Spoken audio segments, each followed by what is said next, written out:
It's news time. Information is power. Be current. The news headline: detention of 400 terror sponsors. Federal government should fulfill by making names public. The news in full. The federal government, through the Ministry of Justice, has confirmed the arrest and detention of 400 sponsors of terrorism across the country. The Minister of Justice, Abubakar Malami, ever since the shocking revelation, Nigerians remain anxious to see the faces and names of those financing the destruction of lives by the dreaded Boko Haram insurgents.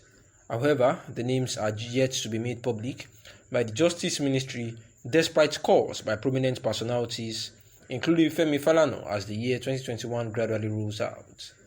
The federal government should fulfill this sacred promise by publicly naming the sponsors of terrorism in the country. To completely win the war against insurgency and other security threats, there is a need to win public support and opinion. The federal government will definitely reaffirm people's confidence if the names on the suspected sponsors of Boko Haram are made public.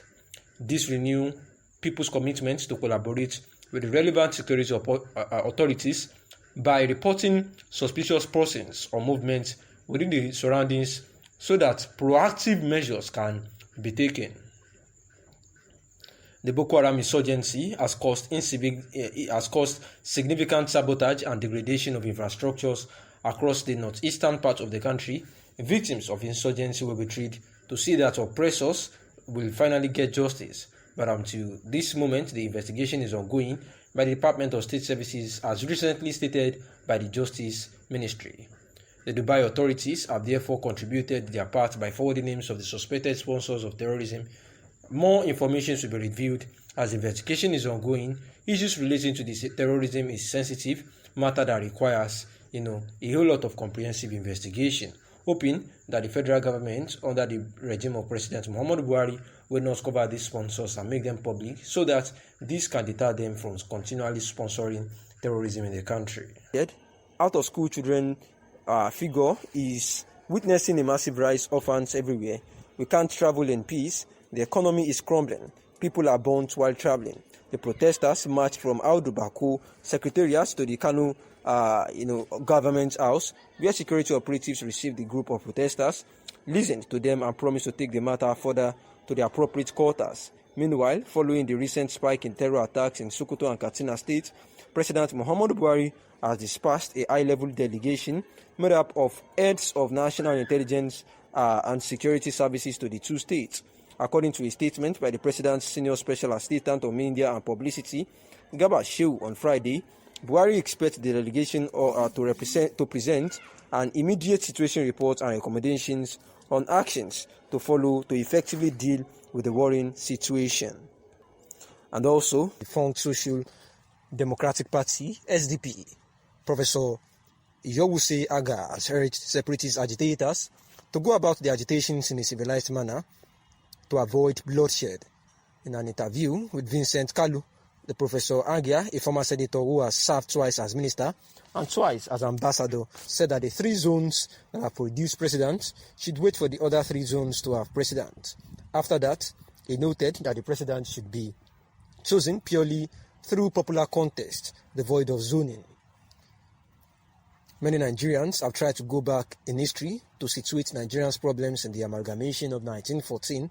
They say that Nigerians' amalgamation into one country should never be taking place because of our differences. These groups insist that the amalgamation's expiration date is over and is now the time for the dissolution of the federation. But I say these people are wrong. There is no manual for the formation of nations. Wars, accidents, imperialism, necessity, agreement, arbitrations, and consensus have all given birth to countries.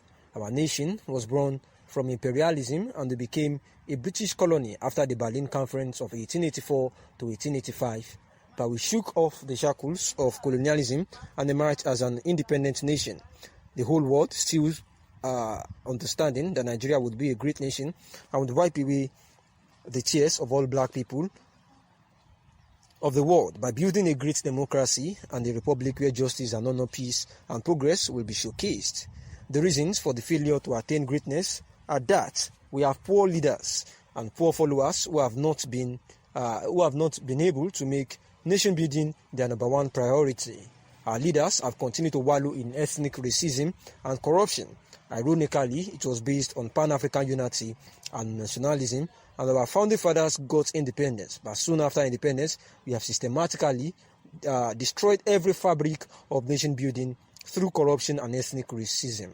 The last 6 years have been the very worst in throwing up Nigeria's fault lines. The parties have failed to give leadership, and they lack ideological commitment, purpose, or clarity. The weak institutions of states have been unable to defend democracy, and the Nigerian people have yet not resolved on national greatness. When we decide, nobody can stop us, the professor says. The professor also noted that the Nigerian elite must come together and overcome their apathy and decide to make Nigeria great through comprehensive restructuring of the federation, saying that we need more efficient and leaner federal civil and public service, and that we need the states to be stronger and the federal government to divest itself of its overwhelming control at the center, saying that we must resolve to tackle tribalism with greater intensity that we have fought corruption, saying that the last thing we need to do in addressing our nation's calamity is to recruit into politics and public sphere people with sound character who see wrong as wrong and who are courageous to stand up to forces that seek to destroy Nigeria.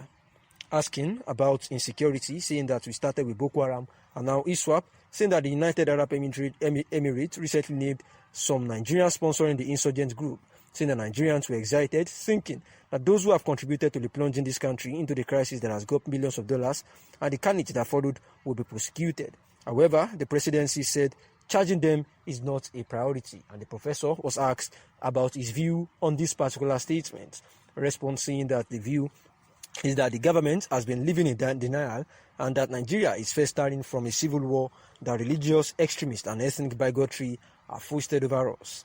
The government has invented semantics of deception, which is helping terrorists by packaging them as bandits and even worse, non-state actors. I was walking on eggshells to call the foreign Fulani terrorists arsonists, rapists and land grabbers through genocide as non-state actors. Kidnapping has been packaged as a foreign flourishing business as well.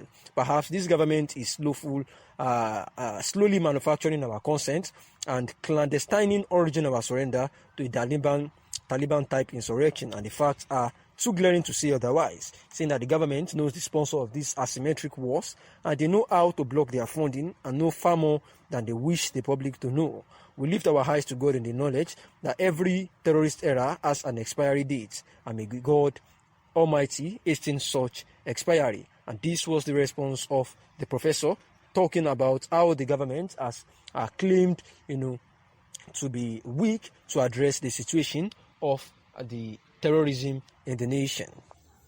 The movement for the actualization of the sovereign state of Biafra, MASOB, has celebrated the release of 19 of their members who have been detained since 2006. The celebration coincided with 10 years anniversary of the death of Igbo leader